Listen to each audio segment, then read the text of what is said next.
Hi guys, it's Ken. I'm here in my garage. I've got no Lambo, just a bunch of accumulated stuff over the past years.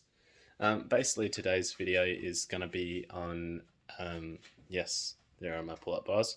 Um, Today's video is going to be on financial status and tools that you can use to help improve your lifestyle and become a bit more aware.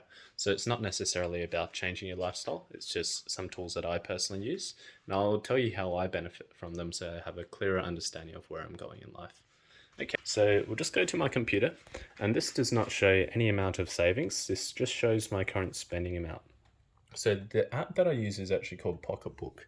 There's a lot of brilliant apps out there, and I do recommend using Pocketbook because it's one of the bigger companies out there. So I know they're going to be around for a long time rather than a few startups.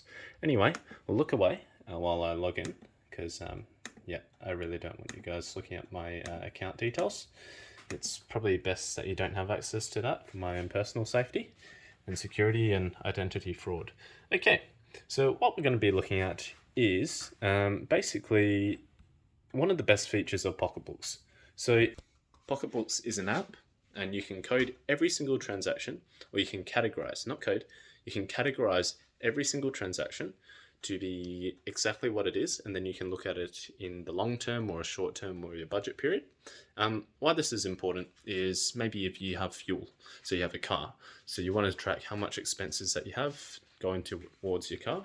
You can have all your fuel transactions, you can have all your mechanical transactions, and you can have all your repairs, car washes, anything like that associated with your car. And you can look at that as a point of investment and or expense and figure out how to minimize in the long run how much you spend on your car.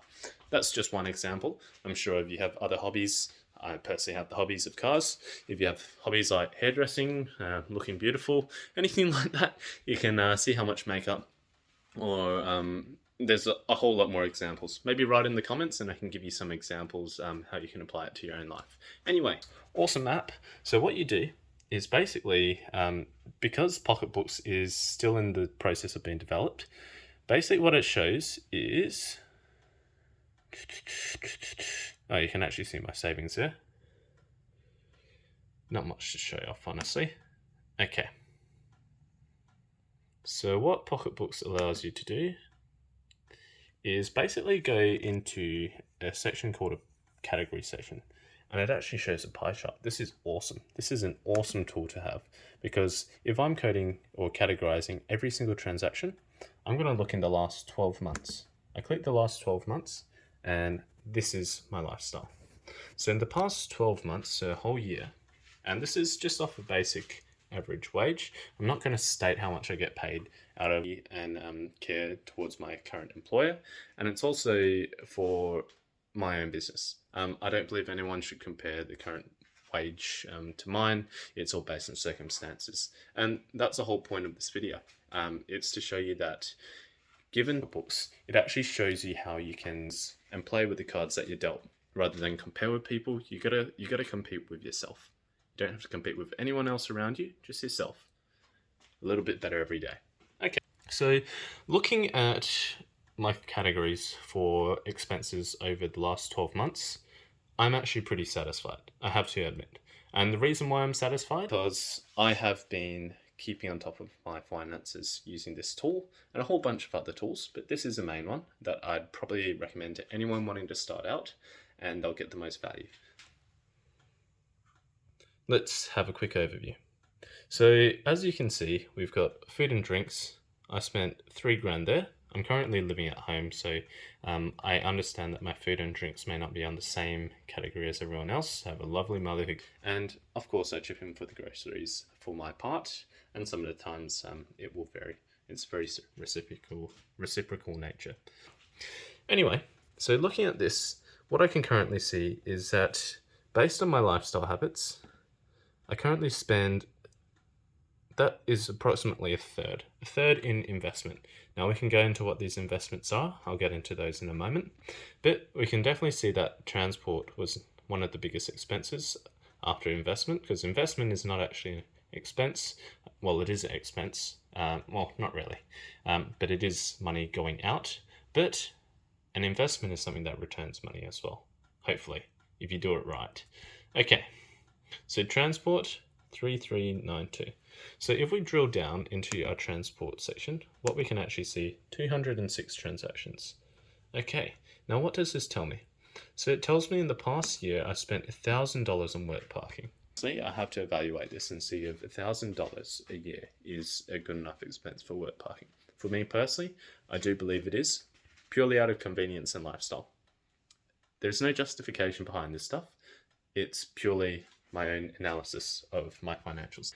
Back to it. Okay, so transport. Currently I spend $1,000 on fuel. Every fortnight my car has to be filled up with 98 RON. I put premium fuel into my car. I don't put anything lower. I don't know if there's a reason behind that. I think there definitely is. Just out of pure duty and care to my car. It's a car that should probably have that fuel. There's all sorts of arguments about 91. We're not going to go into that. There's cheaper fuels out there. No, that's not the point of this. So, $60 a fortnight. I haven't had excessive fuel consumption. $1,000 of wage, I am not fussed about. If it was something like 2,000 to 3,000 and double that, I'm going to track it next year, so I'll be able to tell how I've been doing with my fuel. So that is something definitely to think about, but it is not a crazy expense to me. Now, this is where it gets interesting, because what we can also see is parking and tolls. I code these for the transactions related, so Pocketbooks actually gives me that ability to do. If I'm looking at my transactions, I can basically select if it's going to be work parking or parking and tolls. This is a rhythm and this is a habit that you need to pick up by using a tool like this. You can pay $200 for an accountant, $400 for an accountant yearly, and they can even do your tax return, or you can do it yourself. But I prefer to be entirely in control and manage myself to a very important standard. And the reason for this video is really so I can help people like my friends, my loved ones, elevate themselves to the next level by using tools like this. This is not brag or boast. It's purely me explaining my life in my lens through a financial perspective, which is really very anal when you think about it, because you're tracking every penny. But at the same time, it's also a benefit, not to myself personally, but if I'm able to share these things with people, this will increase anyone's goal setting trifold. I guarantee it. Okay. So why you should be doing this stuff is really so you can optimize your life to exactly what you want in life. Because in order to get what you want in life, shit costs money. It's true. It's true. Yes.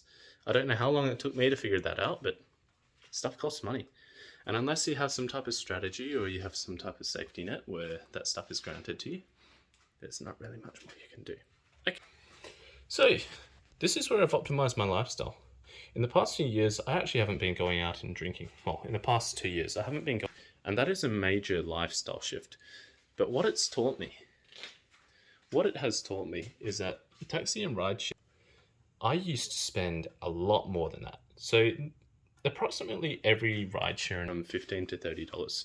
If I spent $500 on rideshare last year, I'm okay with that because, well, it's definitely going to be lower for starts because I've completely cut rideshare out, and I know there are some financially viable models as well as convenience. But rideshare, come on. If you can drive and you have the option to drive rather than drink, rideshare is too expensive. If you have the option rather to drive than drink, yes, that makes sense, right? So if you're going out for a night with your friends and you want to rock up and you want to smash a few beers, I won't do that.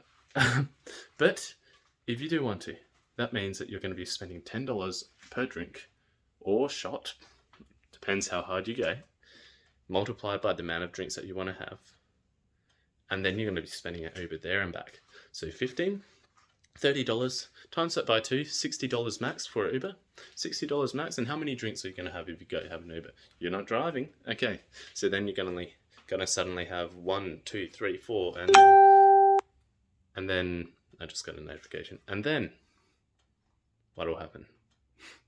Come on, it's exponential. So if you don't have tools and things in place so you can track your lifestyle, this is really what's going to help elevate you to the next level. And a tool like this will definitely help you.